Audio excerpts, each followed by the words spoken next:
નમસ્કાર દર્શક મિત્રો, આપ જોઈ રહ્યા છો વિક્રમ ન્યૂઝ. હવે જોઈએ અગત્યના સમાચાર. રાજકોટ જિલ્લાના ધોરાજીના વોર્ડ નંબર 5 અને વઘાસિયા ફળી વિસ્તારમાં દૂષિત પાણીથી સ્થાનિક લોકો નારાજ.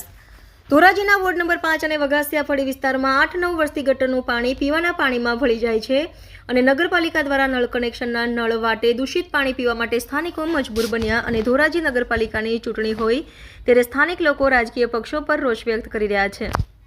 રિપોર્ટર ફિરોઝ ચુનેજા, વિક્રમ ન્યૂઝ, ધોરાજી. રોલ. મારું નામ વિક્રમ વઘાસિયા, ધોરાજી.